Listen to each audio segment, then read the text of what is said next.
ससुराल भी दान कर दो। मनीषा ऐसे तो बहुत ही सख्त मिजाज की औरत है, जो कि दान पुण्य में बहुत विश्वास रखती है, बगैर ये जाने कि सही दान क्या होता है। एक रोज़ टीवी पर वो एक सत्संग सुन रही थी, जिसमें वो कह रहे थे, जितना हो हमें दान करना चाहिए, ताकि वही दान हमें किसी और रूप में वापस मिल सके। गरीबों पर हमें दया करनी चाहिए, जितना हो सके उन्हें पैसे देने चाहिए। हाँ, ये तो सही बोल रहे हैं। इतने में ही मनीषा की काम वाली आती है और मनीषा उसका लटका मुंह देखकर पूछती है, क्या हुआ शांति, कोई बात है क्या? पहले बैठ कुछ खाना खा ले, फिर काम करना। क्या बताए भाभी, एक आप है जो कुछ पूछती है, वरना कहीं जाओ तो कोई एक गिलास पानी भी नहीं पूछता। अरे छोड़, मारने दे उन लोगों को। थोड़ा सा गरीब को दे ही देंगे तो क्या खर्च जाएगा। भीख मंगे है सबके सब। तू चाय पी और बता कि हुआ क्या है। भाभी वो मेरी छोटी बेटी है ना, उसे बच्चा होने वाला है और वो बच्चा पैदा करने यहीं आ गई है। अब मेरे पास तो इतने पैसे हैं नहीं कि उसका बच्चा करवा सके। समझ में नहीं आ रहा भाभी क्या करें, गरीब मैं कहाँ से लाऊं इतने पैसे। अरे शांति, ऐसा क्यों बोल रही है तू? भगवान सबका इंतज़ाम करता है। ये बच्चा अपना नसीब लेकर आया है। अच्छा ये बता, बच्चा कब होने वाला है? अगले महीने भाभी। अरे ठीक है ना, फिक्र मत कर, मैं पैसे दे दूँगी। तो आराम से रहे और खा कर काम कर लेना। भाभी आपने तो मेरी टेंशन ही दूर कर दी। एक गरीब की दुआ है, अब देखना आपका बेटा आपका कितना करेगा। तुम लोगों की दुआ से ही तो मेरा बेटा कमा रहा है। शांति आराम से पहले चाय पीती है, फिर नाश्ता करके थोड़ी देर आराम करती है और फिर काम करती है। घर का काम पड़ा देख विनोद मनीषा से कहता है, ये सब क्या है? एक तो ये काम वाली इतना लेट आती है, ऊपर से तुम आते ही उसे खाने पर बिठा देती हो। ऐसा लगता है तुम नौकरानी हो और ये मालकिन। इस तरह से काम नहीं चलता। पूरा घर बिखरा पड़ा है। बर्तन तो सुबह पहले ही हो जाने चाहिए। झाड़ू पोछा किसके घर में तुम देखती हो कि 12 बजे के बाद होता है? माँ के समय तो सब टाइम पे होता था। उनके गुजरने के बाद से तुमने अपनी मनमानी चालू कर दी है। काम वालियों को इतना सर पर मत चढ़ाओ, कह देता हूँ, वरना बाद में ये लोग ही तुम पर हावी हो जाएंगे। आप मुझे मत सिखाओ मुझे क्या करना है। आपको वक्त पर सब कुछ मिल जाता है ना, और क्या चाहिए आपको? अरे ये क्या बात हुई? घर में कोई आए जाए, ये पड़े हुए बर्तन कितने ख़राब लगते हैं। ऊपर से ना झाड़ू ना पोछा। ऐसे में कोई भगवान की पूजा कैसे करे? तुमने तो सत्यानाश कर दिया है घर का। विनोद चिड़चिड़ाकर घर से चला जाता है। मनीषा बड़बड़ाते हुए कहती है, एक दिन घर संभाल कर देखो, तब पता चलेगा। भाषण तो कोई भी दे जाता है। ये बेचारी गरीब कहाँ अपना जी धरा है। मैं ना होती तो इस घर में बरकत ना होती। बाप बेटे तो किसी को एक तुनका भी ना दे। भाभी गुस्सा मत कीजिए, आपका बीपी ना हाई हो जाएगा। अरे तू ही तो है शांति जो मेरे बारे में इतना सोचती है। शांति अपना काम करके मनीषा से कहती है, भाभी वो 20 रुपया देंगे का? चावल लेना है, घर में खाने को चावल भी ना है, आप मेरे पगार से काट लेना। अरे छोड़ ना, काटना क्या है, तेरे लिए तो ऐसे ही सब कुछ है। मनीषा शांति को 20 रुपये दे देती है। अगले दिन म्यूनसिपालिटी से कुछ कर्मी मोहल्ले की साफ सफाई के लिए आते हैं। मनीषा को अपने दरवाजे पर खड़ा देख एक आदमी मनीषा से कहता है, बहन जी कुछ खाने को मिलेगा क्या, और पानी भी? हाँ हाँ भैया, एकदम मिलेगा, रुकिए अभी देती हूँ। मनीषा खाने के लिए कुछ नमकीन और चाय लाकर सारे कर्मी को देती है। भैया आराम से बैठ जाइए, अपना ही घर है। मैं तो बूढ़ी हो गई हूँ, घुटने के दर्द से परेशान हूँ, वरना मैं तो आप सबको खाना ही खिलाकर भेजती। हाँ वो तो है। सब खा पी कर चल देते हैं और मनीषा के घर की बाहर की नाली ही साफ़ नहीं करते। शाम को जब कुंज घर आता है तो विनोद कहता है, पापा ये क्या है? पूरा मोहल्ला साफ है सिवाय हमारे घर को छोड़कर। हमारी नाली कितनी गंदी लग रही है। अब क्या करे बेटा, ये सब तुम्हारी दातार माँ का काम है। उन लोगों ने पूरा मोहल्ला साफ़ किया और कहा बहुत धूप है, थक गए हैं, तो कल आपकी नाली साफ़ कर देंगे। और तुम्हारी माँ ने कहा ठीक है, कोई बात नहीं। ये क्या है माँ, कितना गंदा लग रहा है। दान पुण्य करना एक अलग बात है। गरीब लोगों को खा जाओगे क्या तुम लोग? अरे किसी गरीब की हाय मत लो। उस बेचारे ने कहा कि कल कर दूंगा, तो ठीक है ना, कल कर देगा। मम्मी वो लोग कोई गरीब नहीं है, उन्हें हमसे अच्छी पगार मिलती है। और कोई घर आए तो सोचो, घर का दरवाज़ा ही इतना गंदा लगेगा। एक दिन में कुछ नहीं हो जाएगा। मनीषा रसोई में जाती है। इन दोनों को कहाँ कुछ समझ में आता है। विनोद हाथ मुँह धो लो, फिर खाना लगाती हूँ। थोड़ी देर बाद सब खाने के टेबल पर आते हैं। मम्मी आज मेरा प्रमोशन हुआ है। देखा मेरे पुण्य का नतीजा, हो गया ना तेरा प्रमोशन। तुम तो अलग ही बात चालू कर देती हो। मम्मी मैं ना अंजलि से प्यार करता हूँ और उससे शादी करना चाहता हूँ। उसके घर वाले शादी के लिए उस पर बहुत प्रेशर बना रहे हैं। अगर मैंने उससे अभी शादी नहीं की तो वो लोग उसकी शादी कहीं और कर देंगे। अरे इतनी सी बात है, ला मैं अभी उसके घर वालों से बात कर लेता हूँ। ऐसे कैसे बात कर लेंगे आप? अरे लड़की सुंदर होनी चाहिए, जैसे तैसे जात की लड़की मैं उठा कर नहीं ले आऊँगी अपने घर। मम्मी वो लोग पंडित हैं, एक बार तुम लड़की से मिलोगी तो फिदा हो जाओगी। विनोद अंजलि के पापा को कॉल करके बात करता है और अंजलि और कुंज का रिश्ता पक्का कर देता है, जिस पर मनीषा चिड़चिड़ाते हुए कहती है, लड़की को एक बार सामने से देख कर रिश्ता पक्का करते। आपको तो सब चीज़ की बहुत हड़बड़ रहती है, कुछ होगा बाद में तो आप समझिएगा।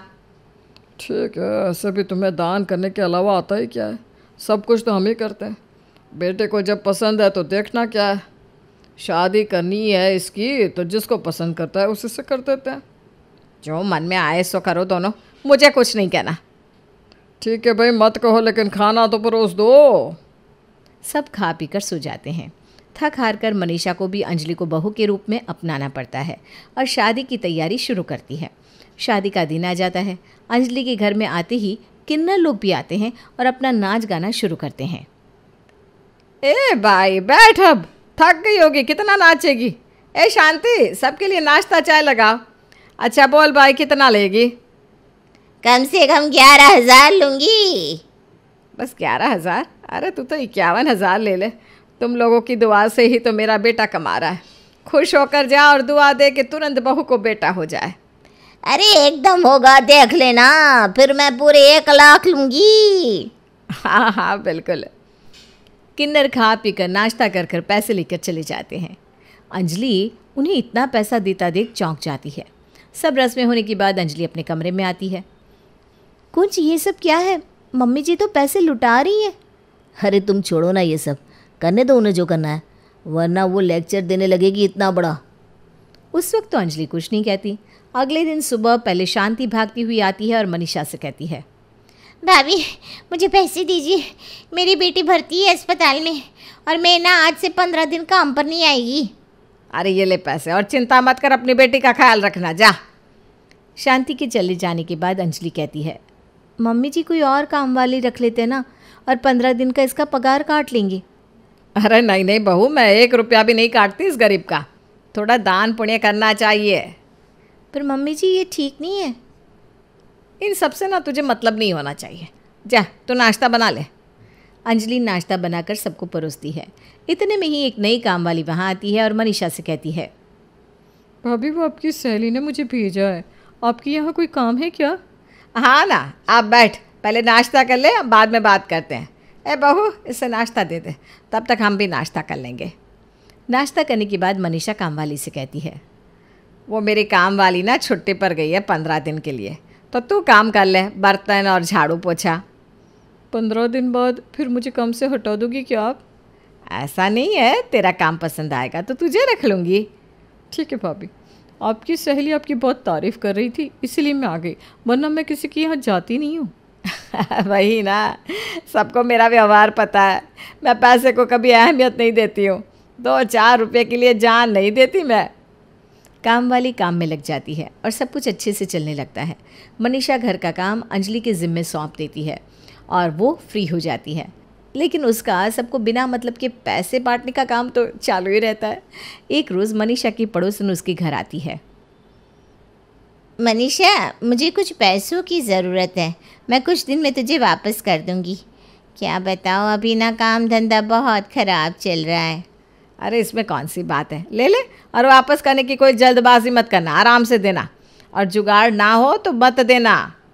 तो ना बहुत अच्छी है रे मनीषा, आजकल के ज़माने में कौन ऐसा मिलता है। अरे मैं तो कर्मों पर विश्वास रखती हूँ, मैं तुझे दे रही हूँ तो मुझे भगवान दे देगा। मैं ना बहुत शांत हूँ। हरे कृष्ण हरे कृष्ण। मनीषा पड़ोसन को पैसे देती है और वो लेकर चली जाती है। मनीषा के घर के बाहर निकलते ही पड़ोसन अपने झूठे आंसू पोंछ कर कहती है, तू कोई धर्म नहीं करती है, बेवकूफ़ है बेवकूफ़ तू। किसी को भी पैसे देने से धर्म नहीं होता। इस तरह तो तू अपना घर खाली कर रही है और कुछ नहीं। ये सब छत पर खड़ी अंजलि सुन लेती है। हर कोई आदमी मम्मी जी का फ़ायदा उठाता है और मम्मी जी समझती हैं कि वो बहुत बड़ी धर्मात्मा है। अंजलि ये सारी बातें कुंज को बताती है। इस तरह से नहीं चलेगा कुंज, अब कोई ना कोई एक्शन तो लेना पड़ेगा, नहीं तो मम्मी जी तो सबको रोड पे ले आएंगी। अरे पर हम कर ही क्या सकते हैं, मम्मी किसी की सुनती कहाँ है। बोलो तो बस कलेश, और बोले कि तुम लोग मुझसे बुढ़ापे में ये हक भी छीनना चाहते हो, इसलिए मैं अब चुप हो गया हूँ। शाम को जब एक साथ बैठे थे तब कामवाली आकर मनीषा के सामने रोने लगती है। अरे क्या हुआ, रो क्यों रही है? भाभी का बताए, बहुत दिक्कत हो गई है। मेरे मर्द का काम छूट गया है और मकान मालिक अभी के अभी घर खाली करने को बोल रहा है। क्या करे, कछु समझ में ना आवत। इस बरसात में कहाँ जाएंगे हम? अरे धैर्य रख, सब ठीक हो जाएगा। भाभी आप मेरे मर्द को काम पर रख सकती हो, उसे ना गाड़ी चलानी बहुत अच्छे से आता है। पहले जहाँ वो काम करता था वहाँ गाड़ी चलाने का ही काम करता था। अच्छा ठीक है, बोल दे तेरे मर्द को कि कल से आ जाए। और ये ले 10,000 एक बार तू रख ले और अपने मकान मालिक को दे देना। हाँ, शुक्रिया मालकिन, आप जैसी नेक औरत मैंने अपनी ज़िंदगी में पहले कभी नहीं देखी। काम वाली पैसे लेकर वहाँ से चली जाती है और अंजलि कहती है, मम्मी जी हमारे घर में किसी ड्राइवर का कोई काम नहीं है, तो आपने क्यों ड्राइवर रख लिया? बिना बात के उसे पैसे दे दिए 10,000। 10,000 का कोई मायना ही नहीं है क्या? मम्मी जी दान पे दान किए जा रही हैं और आपकी बेटी की जेब खाली हो रही है।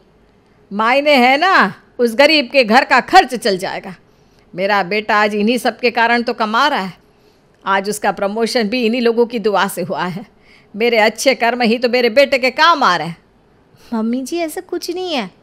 बहू तू ना अपने काम से काम रख। इस घर में तेरे ससुर जी और कुंज भी मेरे काम में टांग अड़ाने की सोच नहीं सकते, तो तू कौन है? तुझे तेरी हर चीज़ के लिए पैसे मिल जाते हैं ना, वही काफ़ी होना चाहिए तेरे लिए। कुंज इशारा करके अंजलि को चुप रहने को बोल देता है। अंजलि सोच लेती है कि अपनी सास को सबक सिखा कर रहेगी। मनीषा 50,000 महीने की इसी तरह खर्च कर देती है। एक रोज़ मनीषा किटी में जाती है और अपनी सहेलियों से कहती है, यार मेरे पास तो पैसे ही नहीं बचते, इतनी महंगाई है कि पूछो मत। महीना ख़त्म होने में 10 दिन बाकी है और मेरे सारे पैसे खर्च हो गए। अरे यार तेरा बेटा तुझे महीने के 50,000 देता है और तू सारे ख़त्म कर देती है। हाँ लग ही जाता है, क्या करूँ अब। आजकल के बच्चे 1 रुपया अपने माँ बाप को देने में इतना रोते हैं और तेरा बेटा 50,000 दे रहा है, फिर भी तू रो रही है। मेरी बहू तो आते ही पूरे घर पे कब्जा कर ली है और मुझे खर्च के नाम पर बस 5,000 मिलते हैं। 1 रुपया उससे ज़्यादा बोलते ही ना बहू हाथ पकड़ लेगी। मनीषा तेरा सब कुछ अच्छा है तो भी तू रो रही है, हमारे जैसा रहता तो क्या करती? मनीषा को तो अपनी सहेलियों की बातों से कोई फ़र्क नहीं पड़ता। इधर अंजलि विनोद और कुंज से कहती है, पापा जी आप मेरा साथ देंगे ना मम्मी जी को सुधारने में? अरे एकदम बहू, मेरी तरफ से तुझे खुला छूट है, जो करना है करो, मैं तेरे साथ हूँ। हाँ मैं भी तुम्हारे साथ हूँ। जैसी ही किटी से मनीषा घर लौटती है सबका लटका मुंह देखकर पूछती है, अरे क्या हुआ, तुम सबके चेहरे पर 12 क्यों बजे हैं? कोई कुछ कहेगा, हुआ क्या है? मम्मी जी वो इनकी नौकरी छूट गई है, घर के इतने खर्च अब कहाँ से होंगे? आप तो इतना दान पुण्य करती है, वो कहाँ से होगा? क्या नौकरी कैसे छूट गई तेरी कुंज? मम्मी क्या करूँ, मेरा बॉस भी तुम्हारी तरह है। एक आदमी रोता हुआ जॉब मांगने आया तो बॉस ने मेरी नौकरी उसे दे दी और मुझे ये कहकर निकाल दिया कि कुंज तुम्हारे पास क्या चीज़ की कमी है, तुम्हारी मम्मी तो खुद इतना देती है, तुम ये नौकरी छोड़ दो। मनीषा की तो बत्ती गुल हो जाती है और वो ऐसे शांत हो जाती है जैसे सांप ने काट लिया हो। थोड़ी देर बाद रात के खाने का समय होता है। मम्मी जी घर में आटा ख़त्म हो गया है, क्या बनाऊँ? आपके पास दान पुण्य के पैसे हो तो आप उसी से आटा मंगवा लो ना, वरना रात को भूखे सोना पड़ेगा सबको। अरे बहू वो पैसे तो खर्च हो गए। मम्मी जी आप तो इतना दान पुण्य करती है, फिर इनकी नौकरी कैसे छूट गई? इतने लोगों की दुआ इन्हें कैसे नहीं लग रही? ठीक है आज भूखे ही सो जाते हैं। अंजलि अपने कमरे में जाने लगती है, तभी विनोद आटा लाकर देता है। बहू कब तक इस तरह भूखे सोएंगे? मैंने अपनी घड़ी बेच दी है और जो पैसे मिले उससे राशन का कुछ सामान ले आया हूँ, 2-4 दिन का खर्च तो चली जाएगा। ठीक है पापा जी मैं खाना बना देती हूँ। रात को सब खा पी कर सो जाते हैं, लेकिन मनीषा की तो नींद उड़ जाती है। अगली सुबह शांति वापस काम पर आती है। भाभी, मुझे ना मेरे महीने के पैसे दे दीजिए। महीने के पैसे? तुम तो पूरे 1.5 महीने पर आई हो, बिना काम के कैसे पैसे? अरे बहुरिया, आप बीच में ना बोलो। भाभी, मेरे को पैसे दे दो। शांति, अभी ना कुंज की नौकरी छूट गई है, हाथ खाली है, पैसे नहीं दे पाऊंगी। जब नौकरी लग जाएगी ना तब तो आ जाना। अरे जब देने की औकात नहीं रहती तो नौकरी पर रखती क्यों? मेरे को कुछ पता नहीं, आप कहीं से भी मेरा पैसा दे दो। बढ़िया ही दान पुण्य करने वाली। अपनी सास के बारे में ऐसा सुनता देख अंजलि से बर्दाश्त नहीं होता। काम वाली हो, काम वाली की तरह रहो। 50,000 जो तुम्हें बेटी के ऑपरेशन के लिए मुफ्त में दे दिया, तब तुम्हारी बोली नहीं निकली, और जब काम नहीं किया तो पैसे किस चीज़ के? चुपचाप से हमारे पैसे वापस कर देना, नहीं तो केस कर दूंगी, फिर कोर्ट के चक्कर काटती रहना। ऐसे काहे बोल रही हो बहू रानी? आप लोगों को सीधी बात समझ में नहीं आती ना, इसलिए आपसे आपकी भाषा में बात करनी पड़ती है। अब सीधे यहाँ से निकल जाओ। शांति के जाने के बाद विनोद मनीषा से कहता है, देख लिया, जिस काम वाली को तुम गरीब समझकर उस पर मेहरबानी कर रही थी, वही काम वाली तुम्हारे बुरे वक्त में तुम पर चढ़ने की कोशिश कर रही है। अंजलि बहू अगर उसे जवाब ना देती तो तुम्हारी इज्जत क्या रहती? मनीषा एक शब्द नहीं बोल पाती। इतने में कुंज बाहर से दुखी होकर आता है।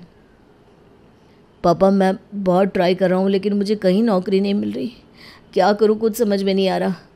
बगल वाली आंटी के बेटे की दुकान पर काम कर लेता हूँ ताकि कुछ दिन तो घर का खर्च निकल सके। नहीं नहीं बेटा, ये क्या कह रहा है? मैंने उसे 10,000 उधारी दिए थे, रुक वही मैं उससे मांग लेती हूँ। तो हिम्मत मत हार, तुझे नौकरी मिल जाएगी बेटा। कैसे नौकरी मिलेगी मम्मी? और अब क्या हुआ तुम्हारे दान पुण्य का? तुम्हारे कर्म लौट कर क्यों नहीं आ रहे? मनीषा पड़ोसन को फ़ोन करके पैसे मांगती है। अरे कौन से पैसे? तूने तो देने से मना कर दिए थे। मेरे पास कोई पैसे वैसे नहीं है। और कोई बात करनी है तो बोल, बाकी पैसों की बात ना करना। हाँ। मनीषा को धक्का लग जाता है। तुम सब ठीक कहते थे, मैं अंधी हो गई थी। दान करना अच्छी बात है मनीषा, लेकिन दान भी ऐसे लोगों को करो जो उसकी कदर करे। तुमने हमेशा ऐसे लोगों को दान दिया जिसे कभी दान की ज़रूरत ही नहीं थी। सबसे बड़ा दान तुम्हारे लिए तुम्हारा घर है। घर में तुम्हारे बच्चे दुखी हैं। इतनी मेहनत से कमाए पैसे तुमने ऐसे ही उड़ा दिए। वही पैसा रखती तो तुम्हारे बच्चों के काम तो आते। मुझे माफ़ कर दो मेरे बच्चों, मैंने बहुत गलत किया है, लेकिन अब मैं तेरे लिए अपने जेवर बेच दूंगी और तुझे दुकान करवा दूंगी कुंज। आज तक मैंने बहुत सारे पैसे उड़ाए, लेकिन आज ये करके मैं अपने बच्चे के लिए कुछ करना चाहती हूँ। तभी कुंज और बाकी सब मुस्कुराने लगते हैं। मम्मी जी जस्ट रिलैक्स, कुंज की नौकरी नहीं छूटी है। ये सब आपको सबक सिखाने के लिए था, आप समझ गई और हमारा मिशन पूरा हो गया। हाँ बहू, ज़रूरी नहीं कि हर बार माँ बाप ही बच्चों को सिखाए, कभी कभी बच्चे भी माँ बाप को सिखा सकते हैं।